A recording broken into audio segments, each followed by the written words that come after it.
और अब बात होने वाले चुनाव की। असम के विधानसभा चुनाव की उल्टी गिनती शुरू हो गई है और आने वाली 9 अप्रैल को जनता तय करेगी कि राज्य की सत्ता में अगले 5 साल कौन काबिज होगा।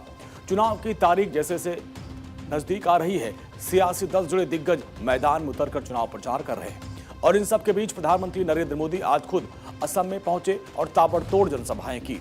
इस दौरान पीएम मोदी ने ओझाई में एक विशाल जनसभा को संबोधित किया, जहां उन्होंने कहा कि लोगों का उत्साह और ऊर्जा ये साफ संकेत दे रहा है कि असम ने एक बार फिर बीजेपी और एनडीए को ऐतिहासिक जीत देने की ठान ली है।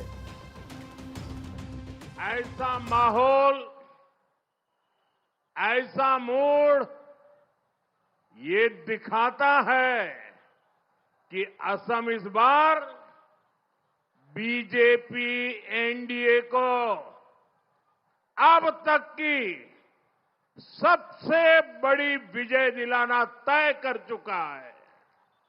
आपके मन में भी वही भाव है जो पूरे असम के मन में है, और वो भाव क्या है? आपको एक बार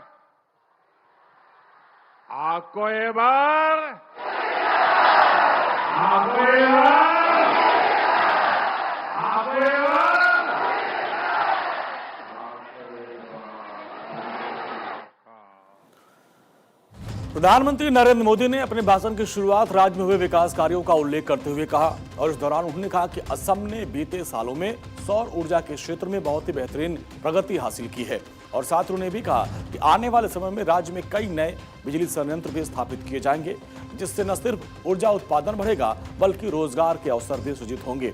साथ उन्होंने ये भी कहा कि असम सरकार के प्रयासों को केंद्र सरकार का पूरा सहयोग मिला है और जिसके चलते आज कई इलाकों में लोगों को अब बिल जो है वो शून्य आ रहे हैं, बिजली के बिल शून्य हो गए हैं। पीएम मोदी ने कहा जिस तरीके से राज्य में बिजली की उपलब्धता बहुत बेहतर हुई, वहां उद्योग खुद विकसित होने लगते हैं और आज असम इस दिशा में बहुत तेजी से आगे बढ़ रहा है।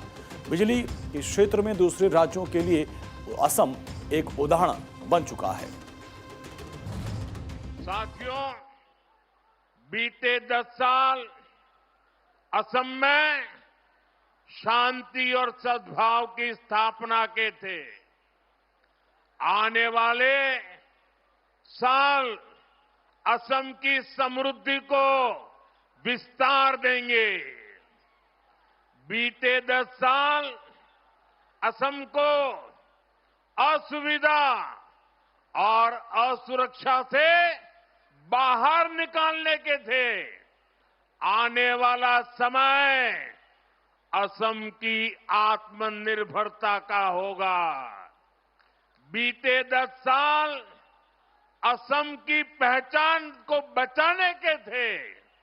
अब हमें असम की पहचान को दुनिया में बुलंद करना है। करना है कि नहीं करना है? बुलंद करना है कि नहीं करना है? दुनिया भर में असम की पहचान बनानी है कि नहीं बनानी है?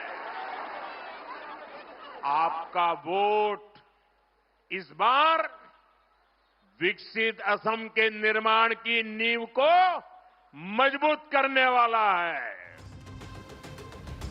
असम में बीजेपी का लक्ष्य लगातार तीसरी बार सरकार बनाने का है, यानी बीजेपी इस बार असम में हैट्रिक के लक्ष्य के साथ आगे बढ़ रही है और इसी लक्ष्य को हासिल करने के लिए बीजेपी की चुनाव मैदान में सभी नेताओं ने ताकत झोंक दी है।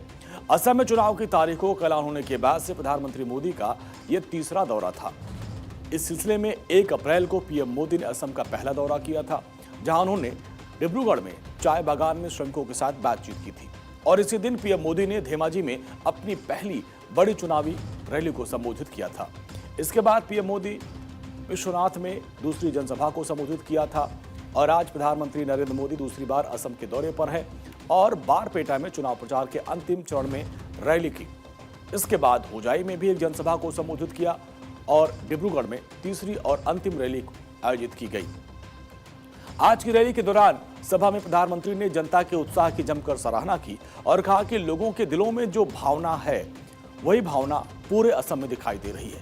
उन्होंने कहा कि होजाई, कार्बी, आंगलोंग और दीमा हसाओ जैसे तमाम इलाकों से आए लोगों की मौजूदगी इस बात का सबूत है कि राज्य की जनता विकास के रास्ते पर आगे बढ़ना चाहती है।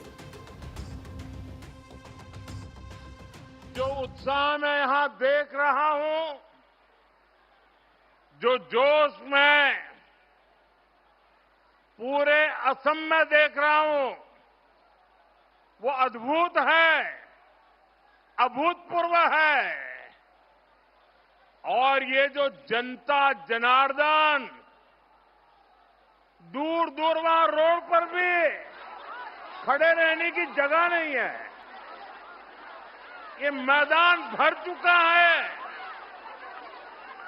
मैं गुजरात में सालों तक काम किया है। अगर मुझे सुबह 10-11 बजे मीटिंग करनी हो तो मैं इतने लोग इकट्ठे नहीं कर पाता था। आपने तो रिकॉर्ड तोड़ दिया, रिकॉर्ड।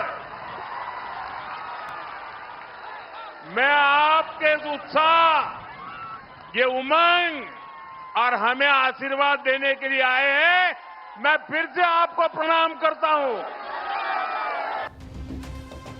और इस दौरान प्रधानमंत्री मोदी ने कांग्रेस पर भी तीखा हमला बोला और आरोप लगाया कि कांग्रेस ने अपने शासन में असम को विकास से वंचित रखा और राज्य को कई समस्याओं में उलझा दिया था। और आज उन्होंने कहा कि उस समय असम बिजली के लिए दूसरे राज्यों पर निर्भर था, बार बार बिजली का संकट आता था, जबकि बिजली कंपनियां घाटे में चल रही थी। इसके अलावा उन्होंने बीजेपी की डबल इंजन सरकार के आने के बाद बदलाव पर भी प्रकाश डाला। बीजेपी एनडीए के लिए असम के हर जिले, हर क्षेत्र का विकास हमारे लिए प्राथमिकता है। कांग्रेस ने असम को तकलीफ में रखा, परेशानी में रखा, असम को विकास से वंचित रखा। जब तक कांग्रेस यहां सत्ता में थी, उसने सिर्फ अपना स्वार्थ देखा। असम में रोड, रेल जैसी सुविधाएं तो बेहाल थी।